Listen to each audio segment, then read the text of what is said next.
तो पिछले लेक्चर में हम लोगों ने जो बात किया था कि कैसे जो है आप एल्किल ग्रुप जो है बनाते हैं, ठीक है। तो आप लोगों ने नॉर्मल पढ़ लिया था, आइसो पढ़ लिया था, ठीक है। एक कार्बन वाले के लिए पढ़ लिया था, 2 कार्बन के लिए, 3 कार्बन के लिए पढ़ा था, लेकिन 4 कार्बन के लिए पढ़ने के लिए हम लोग चलिए देख लेते हैं। अगर मेरे पास 4 कार्बन वाला हाइड्रोकार्बन है, ठीक है, 4 कार्बन वाला एल्केन है, C4H10, ये 4 कार्बन वाला कंपाउंड है, ठीक है। अगर मैं कहता हूं कि इससे कितने जो है साइड ब्रांच बनेंगे, तो इसके लिए सबसे पहले आपको ये जानना होगा, सबसे पहले ये जानना होगा कि इसके कितने आइसोमर्स बनते हैं। आइसोमर्स समझते हैं आप लोग, जिनके मॉलिक्यूलर फार्मूला सेम होते हैं बट स्ट्रक्चरल फार्मूला क्या होते हैं, डिफरेंट होते हैं। अब ये क्या होता है, जैसे फॉर एग्जांपल अगर मैं कहूँ कि मेरा वेट 80 किलो है, ठीक, तो क्या मैं दुनिया का एक लौता चीज़ हूँ जो 80 किलो का हूँ? नहीं, 80 किलो का वो खिड़की भी है, 80 किलो का वत्सल भी है। तो हम लोग के मॉलिक्यूलर मास जो है सेम है, लेकिन स्ट्रक्चर क्या है, अलग अलग है। तो हम और वत्सल और खिड़की ये एक दूसरे के आइसोमर्स हो गए। क्या हो गए? आइसोमर्स। यानी फार्मूला तो सेम रहेगा लेकिन स्ट्रक्चर क्या होगा, अलग होगा। तो ये एक दूसरे के आइसोमर्स होंगे। तो 4 कार्बन वाले अगर कोई हाइड्रोकार्बन है तो उसके 2 आइसोमर्स होते हैं। कितने आइसोमर्स होते हैं? 2 आइसोमर्स होते हैं। आइए देखते हैं कौन कौन से आइसोमर हो सकते हैं। तो सबसे पहला आइसोमर आपका होगा ये CH3 single bond CH2 single bond CH2 single bond CH3। और दूसरा आइसोमर आपका हो जाएगा CH3 सिंगल बॉन्ड CH और सिंगल बॉन्ड CH3, यहाँ पर भी CH3 हो गया। तो इसके 2 आइसोमर्स आपके सामने आ गए हैं। इसके अलावा और कोई आइसोमर इसके नहीं बनेंगे, ठीक है। अब इन आइसोमर्स के ऊपर पास जब देखिएगा कि कितने जो है हाइड्रोजन है और कितने टाइप के कार्बन हैं। चल देख लेते हैं। तो ये कौन सा कार्बन है? Primary carbon. ये कौन सा कार्बन है? प्राइमरी। ये कौन सा है? सेकेंडरी। Secondary carbon. और ये कैसा है? ये भी सेकेंडरी कार्बन है, ठीक। इसमें देख लेते हैं, इसमें कौन सा कार्बन है? प्राइमरी। ये और ये टर्शरी है। कैसे टर्शरी है ये भी बताना पड़ेगा।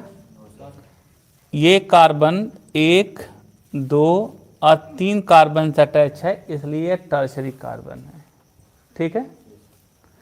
अब यहाँ से एक काम करते हैं, इसको मैं अगर नीचे बना दूँ तो कोई प्रॉब्लम हो?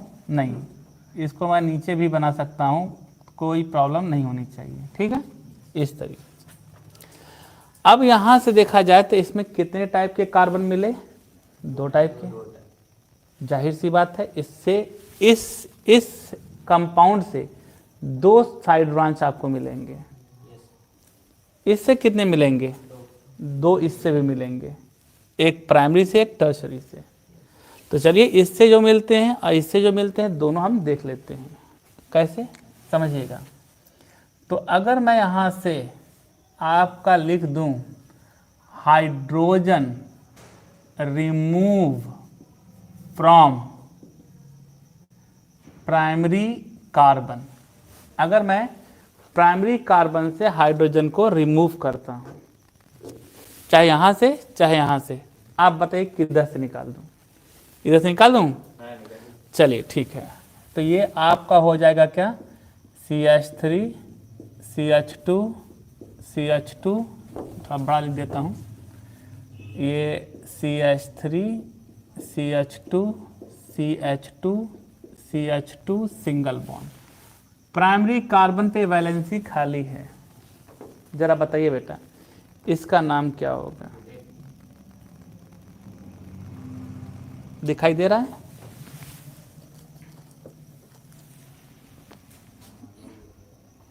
ठीक, क्लियर है? तो यहां पर चूंकि एक स्ट्रेट चेन है और आप देख रहे हैं कोई ब्रांच नहीं है, अब प्राइमरी कार्बन पे वैलेंसी खाली है, तो इसे हम क्या कहेंगे? नॉर्मल। 4 कार्बन से ब्यूट और वैलेंसी खाली है तो इल, तो इसका नाम क्या हो जाएगा?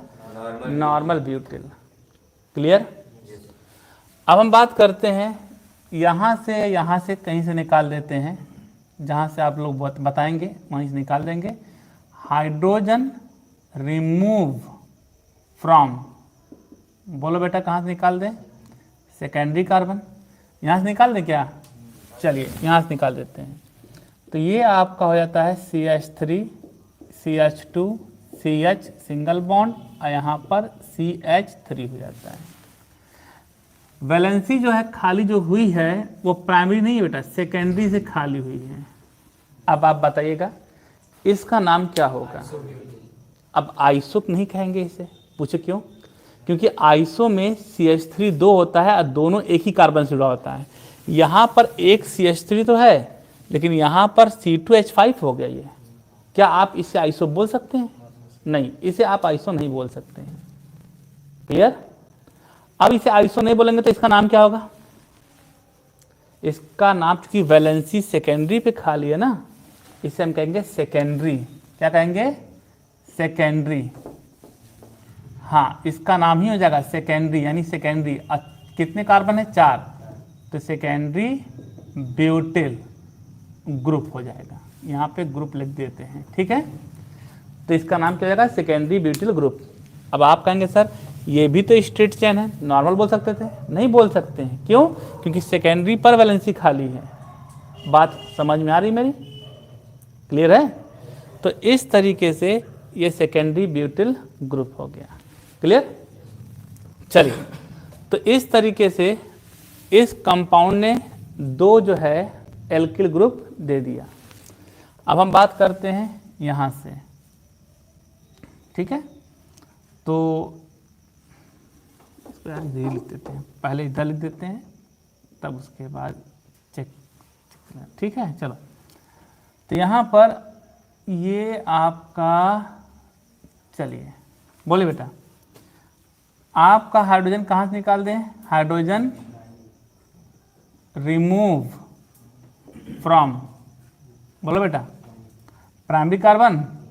चलो प्राइमरी कार्बन से हम निकाल देते हैं, ठीक है? तो प्राइमरी कार्बन से जो है अगर हम निकाल देंगे तो आपका बचेगा क्या? CH3 single bond CH single bond CH3, यहाँ पर CH2 सिंगल बॉन्ड। अब आप बताइए बेटा इसका नाम क्या बनेगा? ये देखिएगा CH3 ये भी है और CH3 ये भी है, सेम सेम, और दोनों एक ही कार्बन जुड़ा है। क्या नाम होगा? आइसो। क्या नाम हो जाएगा? भाई CH3 CH है कि नहीं? 2 CH3 एक ही कार्बन जुड़ा है, CH3 हो गया, आइसो हो गया। टोटल कार्बन कितने हो गए? 4, तो इसका नाम हो जाएगा आइसो। 4 कार्बन से ब्यूट, अब वैलेंसी खाली है L, तो ये हो गया आपका आइसो ब्यूटिल ग्रुप हो गया। बात समझ में आई? नहीं आई? ठीक? कहाँ बेटा? ये नहीं, इससे नहीं मतलब है। आपका ये ग्रुप होना चाहिए, एक ही कार्बन से 2 CH3 जुड़ा होना चाहिए। इन केस अगर आपका यहाँ पे एक और CH2 हो जाता है तो वो आइसोपेंटिल हो जाता है, एक और होता तो आइसोहेक्सिल हो जाता। क्लियर है? तो इस तरीके से आपका ये आइसोब्यूटिल ग्रुप हो गया। क्लियर? अब मैं यहाँ से एक और बनाने जा रहा हूँ, ठीक है? Hydrogen remove from tertiary carbon. अगर मैं हाइड्रोजन को यहाँ से हटा दूँ, ठीक है, इस तरीके से CH3 सिंगल बॉन्ड C, यहाँ पर CH3, यहाँ पर CH3, अब यहाँ पर ये वैलेंसी खाली हो जाएगा। जो वैलेंसी खाली होगा वो टर्शरी पर होगा। अगर आप ध्यान से देखेंगे तो यहाँ देखिए CH3 CH3 CH3 3 CH3 जुड़ा है। तो भाई हम तो कहते हैं केवल 2 रहेगा तो ही आइसो रहेगा। यहाँ पे 3 अगर CH3 जुड़ा है तो क्या इसे आप आइसो नाम देंगे? नहीं, इसे आप आइसो नाम नहीं देंगे। अब इसका नाम क्या देंगे? तो वैलेंसी कहाँ पे खाली है? टर्शियरी बना, तो इसका नाम हो जाएगा टर्शियरी। 4 कार्बन से ब्यूट और वैलेंसी खाली है ना, ब्यूटाइल, टर्शियरी ब्यूटाइल ग्रुप। बात समझ में आया? तो इस तरीके से आपके 4 कार्बन वाले 4 साइड ब्रांच देंगे। ठीक है। अगर आपका ब्यूटेन है तो ब्यूटेन के 2 आइसोमर्स होंगे। एक आपका नॉर्मल ब्यूटेन और इसका नाम है आइसोब्यूटेन। नॉर्मल ब्यूटेन से 2 एल्किल ग्रुप मिलेगा। एक है आपका नॉर्मल ब्यूटिल ग्रुप और एक है आपका सेकेंडरी ब्यूटिल ग्रुप। आइसोब्यूटेन से आपके 2 ग्रुप मिलेंगे, आइसोब्यूटिल ग्रुप और टर्शियरी ब्यूटिल ग्रुप। क्लियर हो गया? इसे छापना है, छाप लीजिए जल्दी से, हम आगे चले। ऑनलाइन वाले बच्चों जल्दी से इसे प्रिंट आउट मार लो, छाप लो। ओके बेटा, थोड़ा सा बड़ा लिखने की कोशिश करेंगे। आप लोग इसे जो है शेयर करें, सब्सक्राइब करें, ढेर सारे लोगों तक पहुंचाएं। लाइक करें।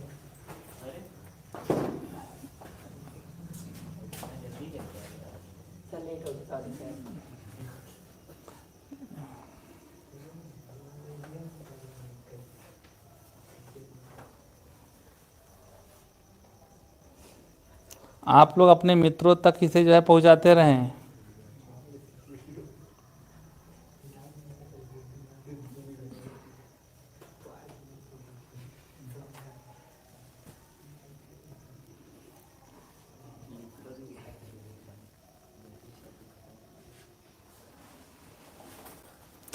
ठीक है, चलिए।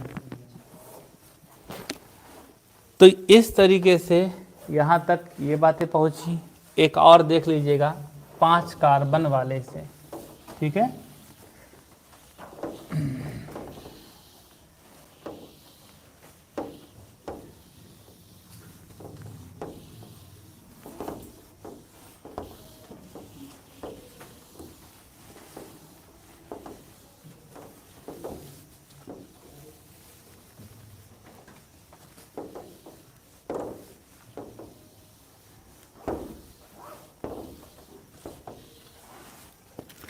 ठीक है। अगर आपका मान लीजिए 5 कार्बन वाला है तो उसका भी बेटा आपका जो है बनता है, और क्या नाम है, सीधी चेन बनती है।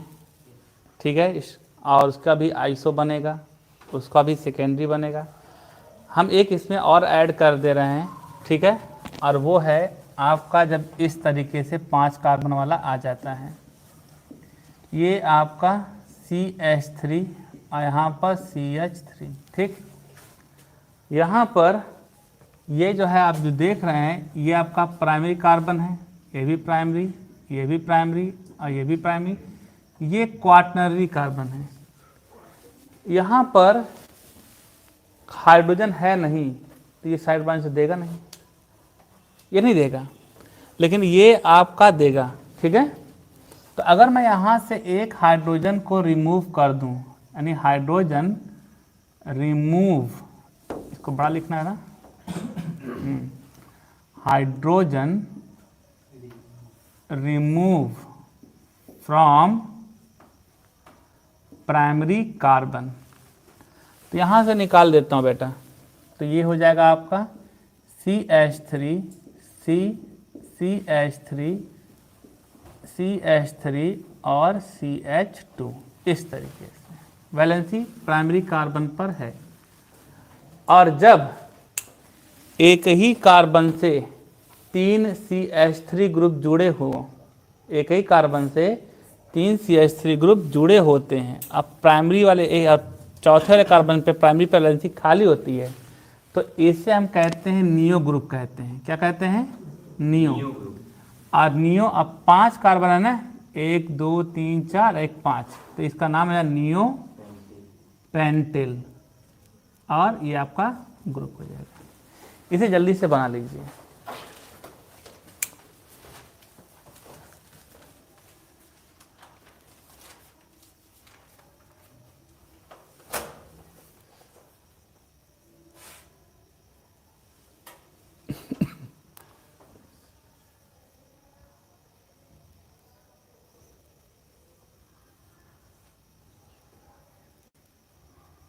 हाइड्रोजन प्राइमरी ग्रुप से रिमूव किए ना।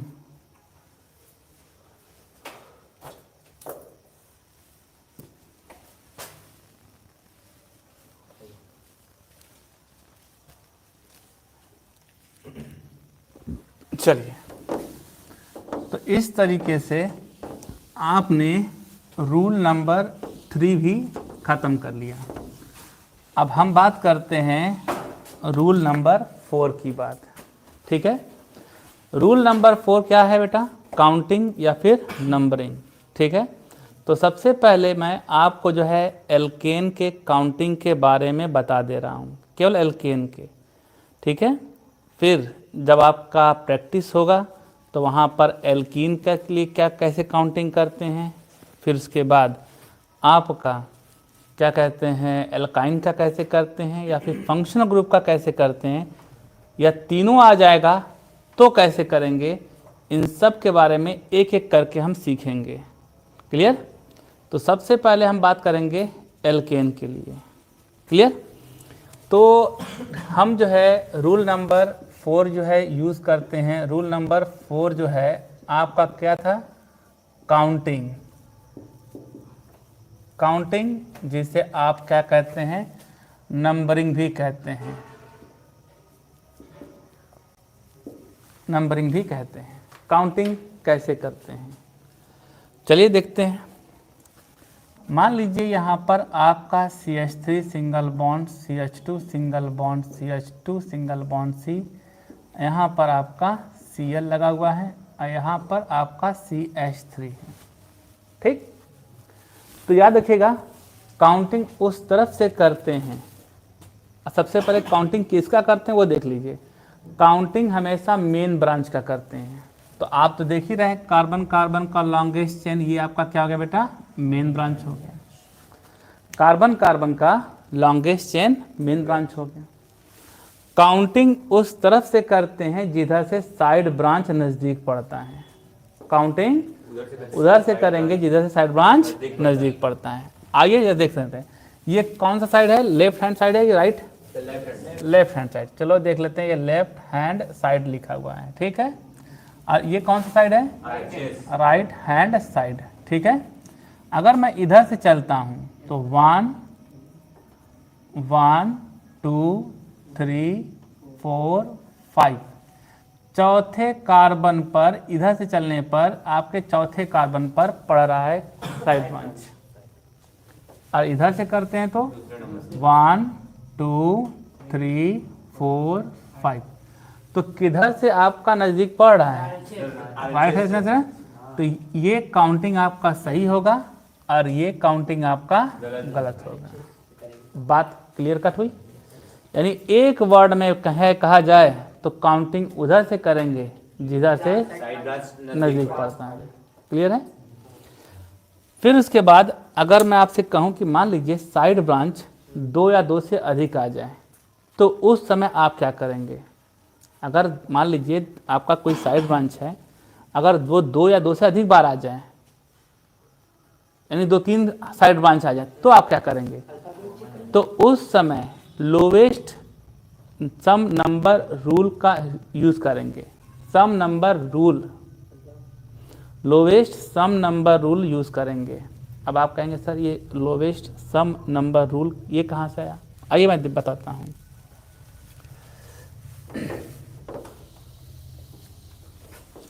ये लिख लिए थे।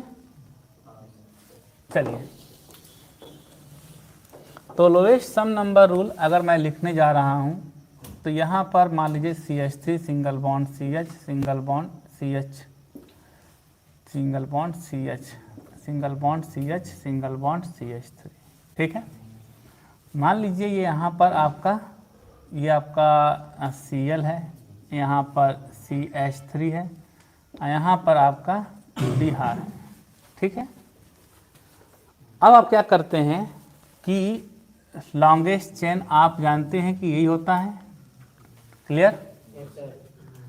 और यहाँ पर अब आप क्या करते हैं कि लेफ्ट हैंड साइड से, लेफ्ट हैंड साइड से काउंटिंग करते हैं और राइट हैंड साइड से काउंटिंग करते हैं।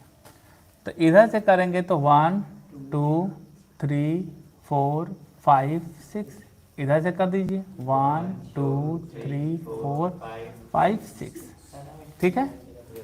अब यहाँ पर हाँ लोवेस्ट सम नंबर, चलिए ऐसे लिख सकते हैं,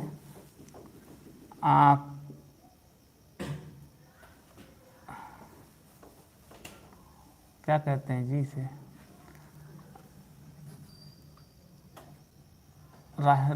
काउंटिंग फ्रॉम, चलो counting from left hand side, ठीक। और यहाँ पे लिख सकते हैं counting from right hand side, ठीक है। जब आप लेफ्ट हैंड साइड से काउंटिंग करते हैं, लेफ्ट हैंड साइड काउंटिंग करते हैं, तो साइड ब्रांच पहला किस पे मिला है, 3 पर मिला है।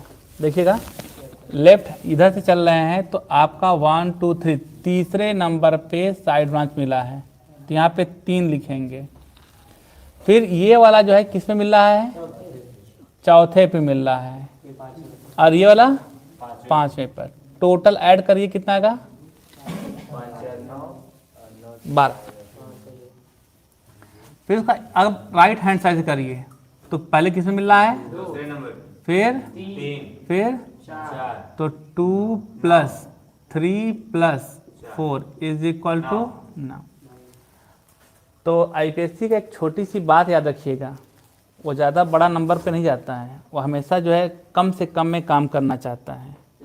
तो ज़रा बताइएगा, ये ज़्यादा वाले को प्रीफर किया जाए या कम वाले को प्रीफर किया जाए, कम वाले को ना।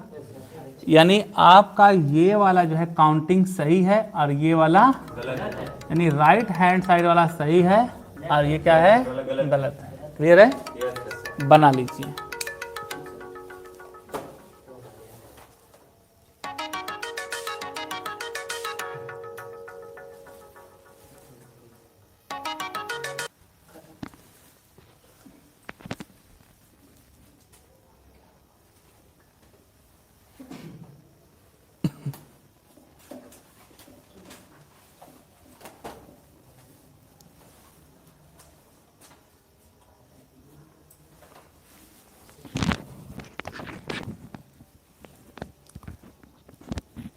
हाँ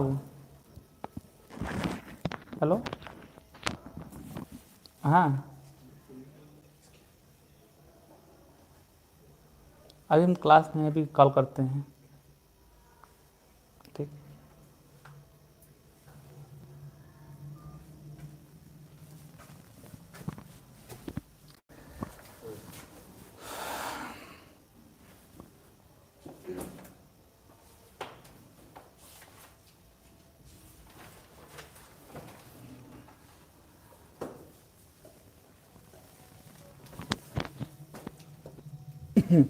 चलिए, तो ये हो गया।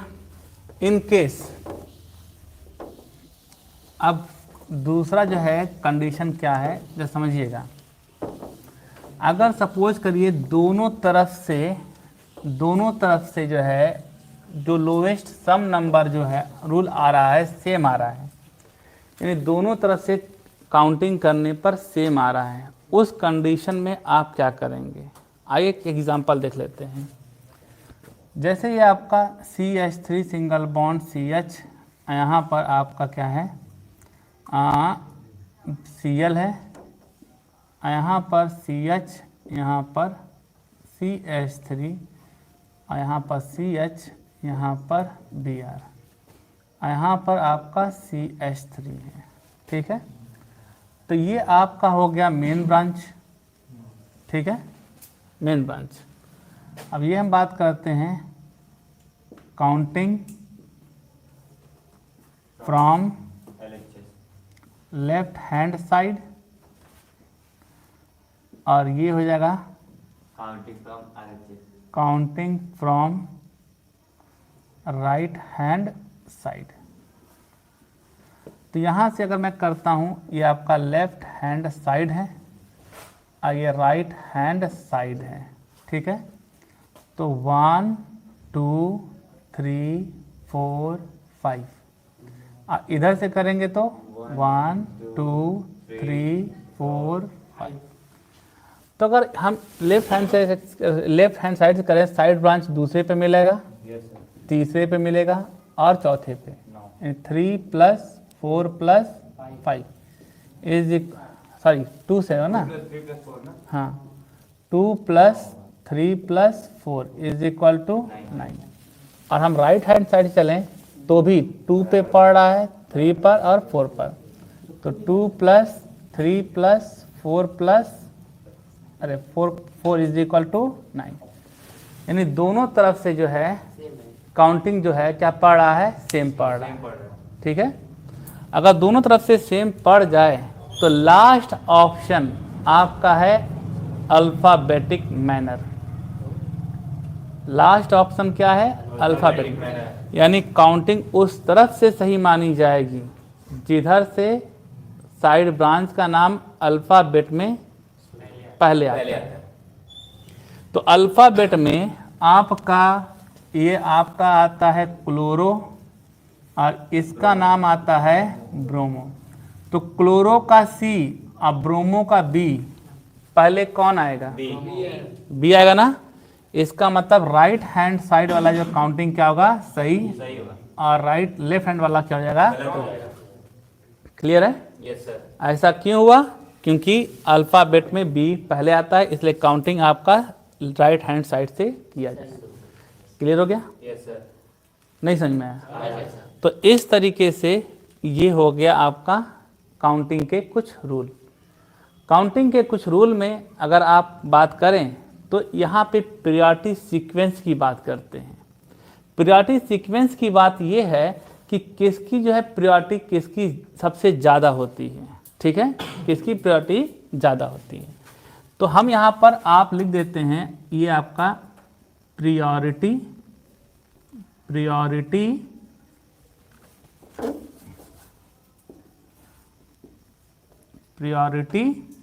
सीक्वेंस जो है हम जो है लिख देते हैं। ठीक है, सीक्वेंस। ठीक, तो सबसे बड़ा प्रायोरिटी होता है किसका, ये फंक्शनल ग्रुप का। याद रखिएगा, सबसे बड़ा प्रायोरिटी जो होता है फंक्शनल ग्रुप का होता है। उसके बाद किसका होता है, डबल एंड ट्रिपल बॉन्ड का होता है। किसका होता है, डबल एंड ट्रिपल होता है। और डबल और ट्रिपल बॉन्ड में भी होता है, लेकिन वो कब होता है वो हम बाद में बताएंगे। ठीक है, समय आने पर, मरने से पहले भूत नहीं बनने का। ठीक है, तो सबसे बड़ी प्रायोरिटी किसकी होती है, उससे छोटी डबल एंड ट्रिपल बॉन्ड, और उससे छोटी प्रायोरिटी होती है साइड ब्रांच की, और सबसे छोटा प्रायोरिटी होता है अल्फाबेट का। बात क्लियर है, बोलो भाई। ठीक है, इसे लिख लीजिएगा, छाप लीजिए। काउंटिंग के बाद कुछ चीज़ें और हैं जो आप लोगों को जानना है। और rule number 5, numeral, suffix and prefix. ठीक है, तो न्यूमरल, सफिक्स एंड प्रीफिक्स की जब बात करते हैं, न्यूमरल, सफिक्स एंड प्रीफिक्स की बात अगर मैं करता हूं क्लियर। चलिए, तो ये इसलिए होता है कि मान लीजिए आपका कोई साइड ब्रांच या फिर डबल बॉन्ड, ट्रिपल बॉन्ड या फिर फंक्शनल ग्रुप दो या दो बार से अधिक आ जाए, सेम ग्रुप दो या दो से अधिक बार आ जाए, या तीन से अधिक बार आ जाए, या चार से अधिक बार आ जाए, तो उस समय उसका नाम कैसे लिखेंगे। ठीक, तो यहां पर if any same group, any same functional group or side branch or double and triple bond, ठीक है। ट्रिपल बॉन्ड आपका दो या दो से अधिक बार आते हैं, ठीक। तो यहां पर सपोज अगर 2 टाइम आता है, अगर ये 2 टाइम आता है, 2 टाइम, ठीक है। अगर 2 टाइम आएगा तो सबसे पहले हम क्या करेंगे, 2 डिजिट लिखेंगे, 2 डिजिट लिखेंगे। फिर यहाँ पर एक हाइफन देंगे, यहाँ पर लिख देते हैं 2 डिजिट हाइफन। भाई 2 बार आया ना, तो 2 के लिए होता है डाई, आप फिर उसके बाद उसका नाम लिखेंगे। कंफर्म है, डाई फिर उसके बाद नेम, मतलब 2 डिजिट लिखेंगे, फिर डाई लिखेंगे, फिर नेम लिखेंगे। अभी एग्जांपल देंगे तो समझ में आएगा। अगर ये आपका 3 टाइम आता है, 3 टाइम आता है, तो आप यहाँ क्या करेंगे, 3 डिजिट लिखेंगे, और फिर 3 बार आया ना, तो इसीलिए ट्राई लिखेंगे, और फिर उसके बाद नेम लिखेंगे। अगर यही आपका 4 टाइम आता है, यानी 4 बार आता है, तो यहाँ पे हम क्या करते हैं, 4 डिजिट लिखेंगे, और फिर टेट्रा लिखेंगे। क्या लिखेंगे, टेट्रा, और फिर उसके बाद नेम लिखेंगे। अगर ये 5 बार आता है तो पेंटा, 5 डिजिट पेंटा नेम। 6 बार आता है 6 डिजिट लिखेंगे, हेक्सा, फिर नेम। आइए जरा इस पे प्रैक्टिस कर लेते हैं, ये क्या कहना चाहता है, समझिएगा। सपोज करिए कि ये मेरा कार्बन कार्बन का कोई चेन है, और आपका एक Cl यहाँ पे लगा है और एक Cl यहाँ पे जुड़ा हुआ है। अब मैं काउंटिंग यहाँ से कर रहा हूँ, मान लेता हूँ 1 2 और 3, मान लो यहाँ पे ऐसे है, ठीक है। ये आपका 4 है, मैं ये मेन ब्रांच से काउंटिंग कर लिया। अब यहाँ देखिए Cl, ये भी Cl है और ये भी Cl है, दोनों के दोनों सेम है। अब सेम ग्रुप 2 बार आ गए, अब इसका नाम कैसे लिखेंगे, समझिएगा। ये Cl किस कार्बन पर है, तो आपका एक डिजिट होगा 2, और ये Cl किस पर है, तो 2 और फिर 3 लिखेंगे, 2 डिजिट हो गया।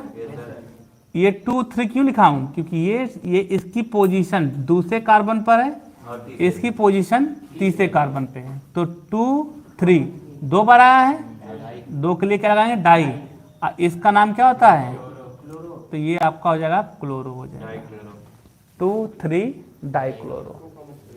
सबको समझ में आया, बोलो भाई। Yes sir.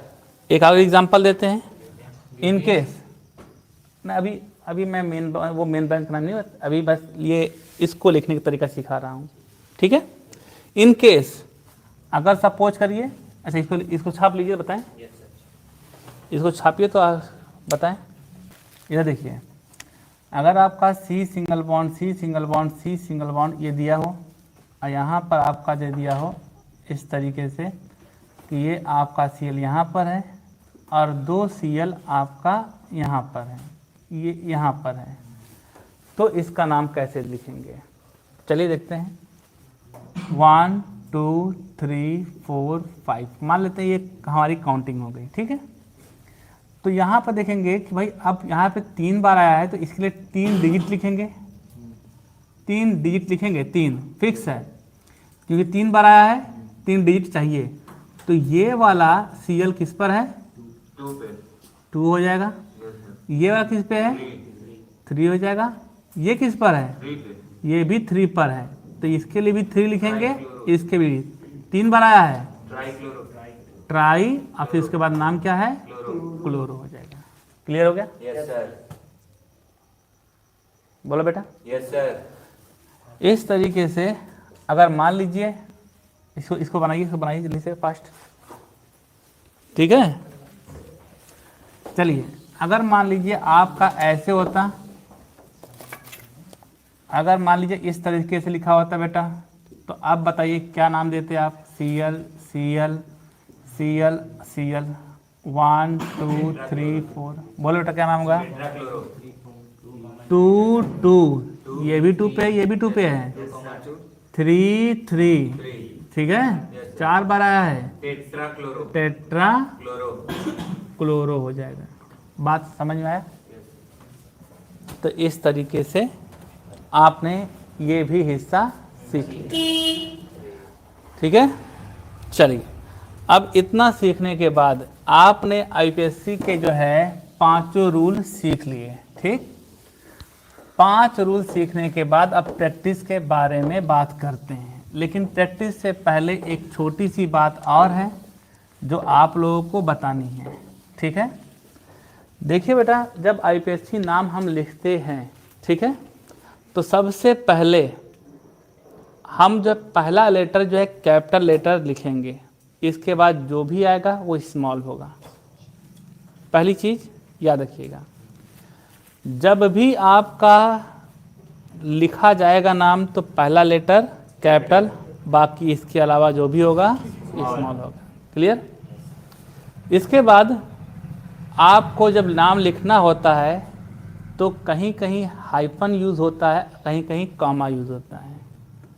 तो मैं आपको बता देता हूँ कि जब आपका सेम स्पीसीज़ आ जाए, जैसे आपका नंबर आ जाए, ठीक है, तो नंबर के बीच में हम कॉमा लगाते हैं, और नंबर और वर्ड आ जाए तो हाइफन लगाते हैं, ठीक है। यहीं पर मैं लिख देता हूँ, छोटी सी बात है, याद रखिएगा।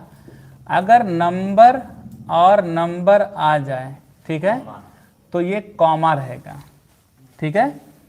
और अगर नंबर और वर्ड आ जाए तो हाइफन यूज़ करेंगे, और अगर आपका वर्ड और नंबर आ जाए तो भी hyphen.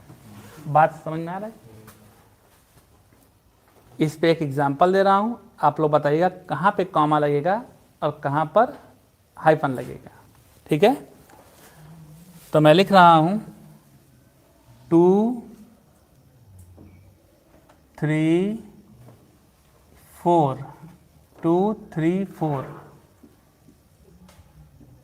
Try chloro hex 2 4 die इन और 1 4 डाई ऑल लिख देता हूँ। कोई कंपाउंड है, हमने इसे रैंडमली लिख लिया। अब बस आपको ये बताना है देखकर कि कहाँ पर कॉमा लगना है और कहाँ पे हाइफन लगना है। 2 के बाद कॉमा, 3 के बाद चलिए, यहाँ पे क्या लगेगा? कॉमा, कॉमा, यहाँ कॉमा, कॉमा, यहाँ हाइफन। हाइफन, क्योंकि आपका नंबर और वर्ड आ गया। वर्ड के बीच में कुछ नहीं लगना है, चपका के लिखना है, ठीक है। अब यहाँ पे वर्ड और नंबर है, हाइफन। और यहाँ पर नंबर है, और नंबर वर्ड है, यहाँ पे, यहाँ पर, यहाँ। क्लियर हो गया? ये बहुत ज़रूरी चीज़ है, बच्चे अक्सर जो है ये चीज़ नहीं लगाते हैं, तो एग्जामिनर जो है कट कुट कर देते हैं, ठीक है। तो ये बातों का ध्यान रहना बहुत ज़रूरी है। तो ढेर सारे प्रैक्टिस के लिए और बहुत ढेर सारे कॉन्सेप्ट के लिए अभी भी आपके पास ढेर सारे नॉलेज बचे हुए हैं जो हम आपको बताएंगे आईपीएससी नॉमेनक्लेचर में। अपने जितने भी दोस्त हैं, मित्र हैं, जितने भी साथी हैं जो आजमगढ़ में नहीं हैं, जो आजमगढ़ से बहुत दूर हैं, उन सब लोगों को ये वीडियो शेयर करिए और उनसे भी कहिए कि इसका फ़ायदा उठाएं। ठीक है, ओके, आज इतना ही।